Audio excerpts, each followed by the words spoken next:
किसी ने बड़े ही गजब की बात कही है दोस्तों। ये जज्बा रहा तो मुश्किलों का हल भी निकल जाएगा। जमी बंजर हुई तो क्या, वहीं से जल भी निकल जाएगा। ना हो मायूस ना घबरा अंधेरों से मेरे साथी, इन्हीं रातों के दामन से सुनहरा कल भी निकल जाएगा। सुनहरा कल भी निकल जाएगा। नमस्कार दोस्तों, मैं हूं प्रशांत और आप देख रहे हैं रियलिटी ऑफ लाइफ। एक ऐसा गांव जहां दो तरह के लोग थे। एक तो थी नर्तकी और दूसरा एक महात्मा।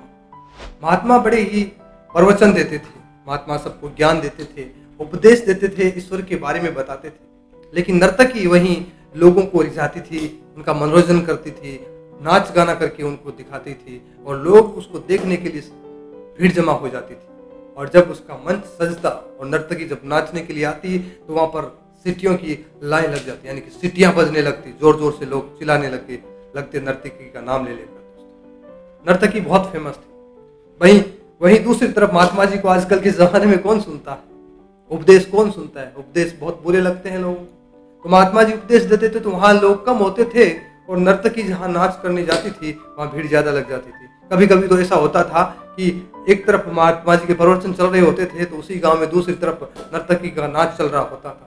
तो प्रवचन सुनने तो कम आते थे और नर्तकी का नाच देखने लोग वहां ज्यादा जाते थे। और इसी बात को लेकर महात्मा जी को भी बुरा ही लगता था, लेकिन फिर भी उपदेश अपने देते रहते थे। पर एक दिन ऐसा हुआ कि उस गांव में बाढ़ आई और उस बाढ़ के दौरान नर्तकी भी मारी गई और वो महात्मा जी भी मर गए। अब ये होने के बाद जब दोनों ईश्वर के पास जाते हैं तो अब वहां स्वर्ग और नरक का निर्णय देने वाले थे कि कौन स्वर्ग में जाएगा और कौन नरक में जाएगा। महात्मा तो खुश थे क्योंकि उपदेश दिया करते थे, भगवान के बारे में बताया करते थे, अच्छी बातें किया करते थे। लेकिन नर्तकी चुप थी क्योंकि नर्तकी को पता है जो होना है सब ईश्वर के हाथ में है और जो वो करेगा वो करेंगे, उसमें हम तो कुछ कर नहीं सकते, जो होगा वो तो होगा। अब हुआ ये कि रिजल्ट आने वाला था, यानी कि परिणाम सामने थे। तभी आवाज आई कि साधु महात्मा को नरक दिया जाता है। जी हाँ, आप भी हैरान हुए होंगे। साधु महात्मा को नरक दिया जाता है और नर्तकी को स्वर्ग दिया जाता है। ये देखकर साधु को गुस्सा आया और जोर से बोला, महाराज ये आपने गलत निर्णय कैसे सुना दिया, एक बार जरा विचार कर ले। मैं एक महात्मा हूँ जो कि उपदेश देता हूँ, आपके बारे में बताता हूँ, अच्छी बातें करता हूँ और आप मुझे नरक भेज रहे हैं। और वो लड़की जो सबको नाच की नचनियां बनी हुई थी उसको आप यहाँ स्वर्ग दे रहे हैं, ऐसा कैसे? महाराज ने कहा, देखो आप प्रवचन देते थे, ये नाचती थी, लेकिन जब ये नाचती थी तब हाथ जोड़ के कहती थी कि है ईश्वर, मेरी कला को मैं आज एक बार फिर तुम्हारे चरणों में समर्पित करती हूँ। और ये मेरा नाम लेकर वो कला मुझे समर्पित करती थी, न कि गलत विचारों से ये नाचती थी। तो इसके पीछे की भावना बहुत अच्छी थी। लेकिन तुम जब उपदेश देते थे तो तुम्हारे दिमाग में एक बात जरूर आती थी और वो बात हर बार तुम्हारे उपदेश को खराब कर देती थी, और वो ये थी कि यहाँ नचनिया में ऐसा क्या है जो मेरे उपदेशों में नहीं है। लोग इतना देखने जाते हैं तो पक्का एक बार नचनिया का डांस जो है नाच जो है मैं भी एक बार जरूर देखूं यार, उसके नाच में ऐसा क्या है। आपका मन ललचाता था, आप सोचते थे कि यार मुझे भी एक बार देखना चाहिए।